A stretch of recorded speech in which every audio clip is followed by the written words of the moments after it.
આટલા વિદ્યાર્થીઓ અમે પોતે આટલે સાહેબશ્રી અમારી રજૂઆત થશે પછી અમે શાંતિથી રજૂઆત કરીને અમે જવા બહાર શું કરવા જવાના? બિરસા મુંડા ભવન અમારું છે ને, હા, કોઈની બાપની પેઢી થોડી છે. એનું રીઝન શું? અંજાર સાહેબ એનું રીઝન બહાર જવાનું રીઝન શું? અમે બેસવા નથી આવ્યા, બેસવા નથી આવ્યા. અહીંયા જે મુદ્દા માટે આજે મુદ્દો કરવા છોકરાઓને પણ હું વાંધો છે અમારી સરકારી કોટાની જે શિષ્યવૃત્તિ હતી એમાં જે મેનેજમેન્ટ કોટા આવતો હતો એ મેનેજમેન્ટ કોટાની શિષ્યવૃત્તિ બંધ કરી છે. ખાસ કરીને બે કોટા હોય છે, સરકારી કોટા અને સ્ટેટ કોટા, અને જે ખાસ કરીને કામગીરી છે એ વેકેન્ટ કોટામાં જતી હોય છે. હવે વેકેન્ટ કોટામાંથી જે મેનેજમેન્ટ કોટામાં છે એની શિષ્યવૃત્તિ બંધ કરી છે. અહીંયા સ્પષ્ટપણે આ પરિપત્ર કરી અને મેનેજમેન્ટ કોટાની શિષ્યવૃત્તિ બંધ કરવામાં આવી છે. અમે કહીએ છીએ કે આના કારણે 50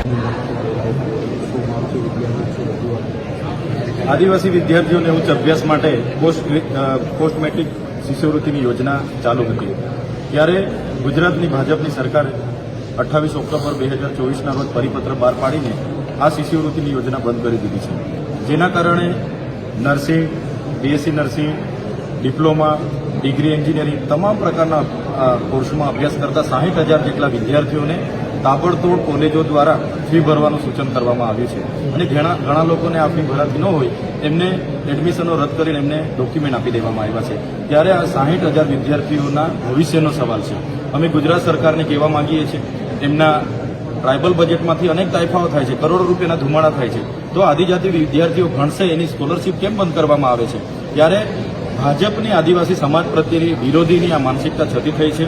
ત્યારે અમે કહેવા માંગીએ છીએ, દિન 5માં જો આ સ્કોલરશીપની યોજના પુનઃ ચાલુ કરવામાં નહીં આવે તો તમામ જિલ્લાની આદિજાતિ કચેરીઓને અમે તાળાબંધી કરીશું. દિન 10 પછી પણ નિર્ણય નહીં લેવામાં આવશે તો ગાંધીનગર આવીને બિરસા મુંડા ભવનને તાળાબંધી કરીશું અને સચિવાલયનો અમે ઘેરાવ કરીશું.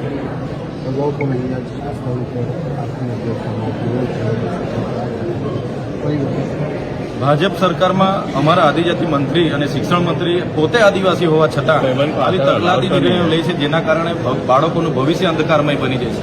ગયા વર્ષે પણ અમે યુવરાજભાઈ અને અમારી આગેવાનીમાં વિદ્યાર્થીઓ સાથે અહીંયા આંદોલન કર્યા હતા. પછી જ એ લોકોએ સ્કોલરશીપ આપી હતી અને ત્યારે જ અમારા વિદ્યાર્થીઓ ભણી શક્યા છે.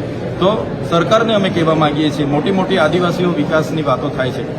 અમારું 3,410 કરોડનું આ વર્ષનું બજેટ છે, તો સરકારને શું વાંધો છે? બજેટમાંથી તો શિષ્યવૃત્તિ આપવાની છે, ત્યારે અમારા છોકરાઓ ઉચ્ચ અભ્યાસ કરી શકે. અને એના માટે આ સ્કોલરશીપ યોજના હતી અને સરકારે જે બંધ કરી છે એનો અમે સખત શબ્દોમાં વિરોધ કરીએ છીએ. આવનારા દિવસોમાં જલન આંદોલન થશે. આજે તો અમે